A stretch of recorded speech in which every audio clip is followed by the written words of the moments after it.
I always hoped and prayed that I'd be coming back, and I hadn't heard otherwise. So I knew I had one more episode of my contract, and I didn't know to what extent I was coming back. And Brad's like, "Of course you're coming back." And then he jokes and says, "You got nominated for an Emmy. We can't get rid of you now." Yeah. So, but last night I found out that we were talking, and he goes, "Oh my God, I totally thought you would have known." So, found out last night. Did you think this was just going to be a really awkward panel for you to be on? No.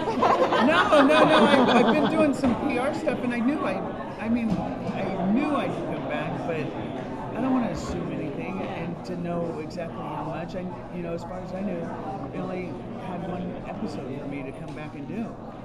What about the Emmy nomination? Can you tell us where you were when you found out about that? What you did to celebrate? What you're going to do to celebrate if you win? Everything like that? I was landing in Australia last Friday morning, and it was like Thursday afternoon already because I left Wednesday night at 10:30, and we landed Friday morning. I went to do a Glee-con. It was just like an autograph and questionnaire panel type session, and the plane was landing on Friday morning. It was like 6:20, and I turned on my phone as we're starting to land. And I'm looking at it going, come on, hurry up and connect. And so I had a few emails, so I opened up the emails, and one was from my agent, and I'm like, oh my God. So I opened it, and I was like, shit. It was some other thing that we had been talking about. And then I got this tweet, a personal tweet, Vibrate Dilly. So I open it, and it's Max Adler, who plays Dave Crosby on the show, and he's like, oh my God, you're effing nominated for an Emmy, dude. Oh, this is fantastic. Congratulations, and all that. And I was like, I wanted to like jump, and you know what I mean? And then here I'm strapped down in a seatbelt landing in a big ass airplane, and I'm like, oh my God, Harry. And anyway, so that's where I was when I found out. What will you do to celebrate if you win? Have you thought about that, or where you'll put it? I always, I'll put it at my house for a little bit, and then I'm going to take it up north to my mom's.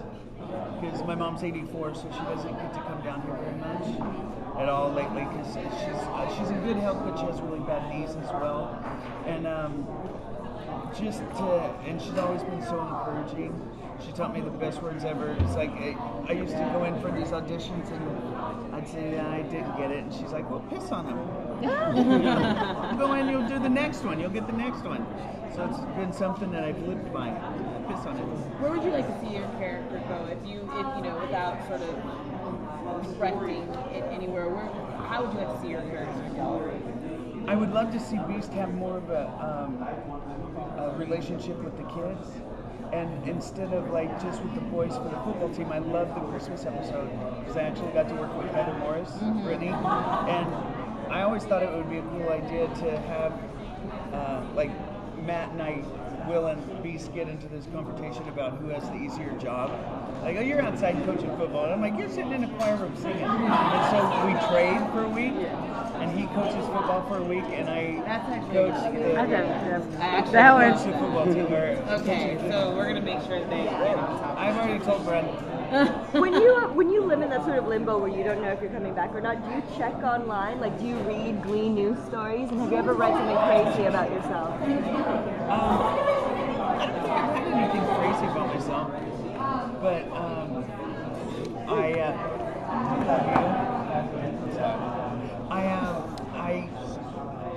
I read some of the stuff, but I read it open-mindedly because some of it is obviously not true, you know? Right. I'm shocked. You think? What? What about you, Darren? They lie? Do you read the stuff online about yourself and the storyline? If I'm looking for something, I'll find it, but I try not to seek it out like proactively.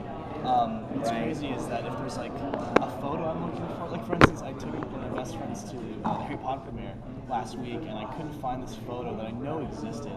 So like I went out into like the block because I know someone had it, and that's how I like procured it. Like I didn't call anybody or go through the usual avenues. Like I went to fans because I knew someone had it, and I got it within like a minute. Seriously, Yeah. that's awesome. Yeah, they had it before like wiring downloaded users. it. Yeah, sent it to them immediately. Got it from Fan 95. Yeah. So I try not to. It can be pretty toxic. Yeah, it can be. Good or bad, because then you get addicted to this kind of shit, like trying to prove people wrong. Because I've definitely seen things where I'm like, oh man, come on, that's bad. Like what? So what's an aw man story? Well, things get taken out of context all the time. Like, I'm my father's son. I pride myself on being as concise, articulate, and exact about what I'm saying. And right now you can hear the tone of my voice, but there's a way in this last sentence you could fragment what I said to be something terrible. And it's very easy, and it's pithy, and it's cheap, and it's disheartening. Yeah. So that sucks. It just really sucks. There's nothing you can do about it, but Yeah. we just hope that people are smarter than not smart. You take the one.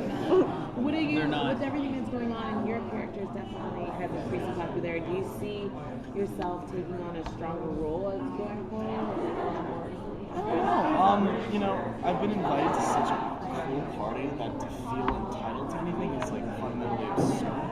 I'm happy to do anything they want, but quite frankly, I think Blaine's been really spoiled. He had a really clear storyline. I'd say. Yeah.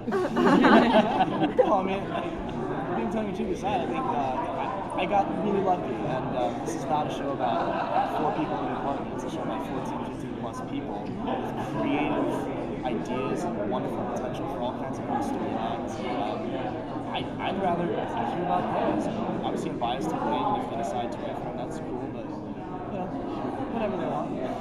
I'm wondering, with both of you, both kind of play characters that are at the margins in some ways. Any reception you've gotten from fans that have told you that your characters have really helped them? That our characters what? Have really helped them or been good people for them to see on television? I've had a lot of those. I've had a lot of those where the kids have said, like, watching Coast Moose, and like a lot of the girls will say that they're big and they feel awkward, and that I make them feel proud of who they are and how they look. And that is like, it's a big responsibility. You know what I mean? And it's like, I'll take it. Did you expect those kind of things when you're in the character? You wonder what people get, and it's like, you do your work and you go home, and everybody's going to perceive something a certain way, and the fact that they get it and they can relate to the beast is amazing, and it's very gratifying, because it's like, I may not have thought of somebody taking something I did a certain way, and it's given these kids confidence. And one of the girls said that she's totally gotten into sports now, and it's like, oh my God, that's amazing. I think it's fantastic. I think it's like, I don't think it's exclusive to actors. I think lawyers, doctors, what have you. We all, at the end of the day, want to have, some significance to what we're doing, and it's kind of a basic human desire. But as an actor, you're like, man, am I just serving like some ancillary function to some Chris Pony show, like I'm the cop, or like I'm a pizza boy, or like was it the crazy Chris on that show? Right. So you play all these crazy roles. You're like, does this really matter? Am I doing anything with my life? Not to cheapen those roles by any means, but this is something that actors or artists dream of getting, and especially as a young actor. Yeah. I could wait 30, 40 years until I could get that maybe fatherly role that would be something. And the fact that I've gotten basically this superhero's costume at such an early age is an incredible feeling. It's also kind of scary because I'm like, man, as soon as the show's over, like, it can't get any better than this. It's all downhill. But I feel like we've been given superheroes clothes, and we've been given these capes that we never asked for. But if anyone's going to do it, I'm glad that it's people who believe in it as much as they do. It's a beautiful responsibility. So do you think Blaine is the senior or is he the younger man?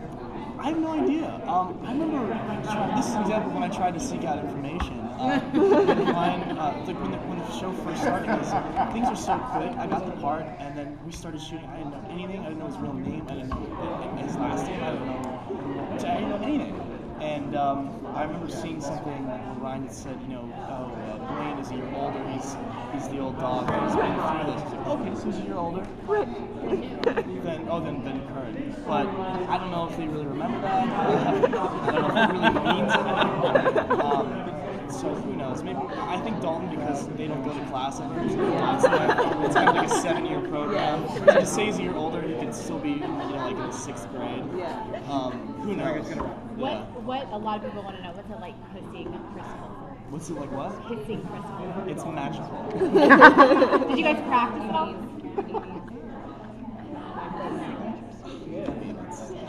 What can you say? It's a tragedy. I had the privilege of working with a lot of film musicians a little while ago, and they were all talking about how exciting that new album was going to be, and how it was going to be the big thing for us to talk about.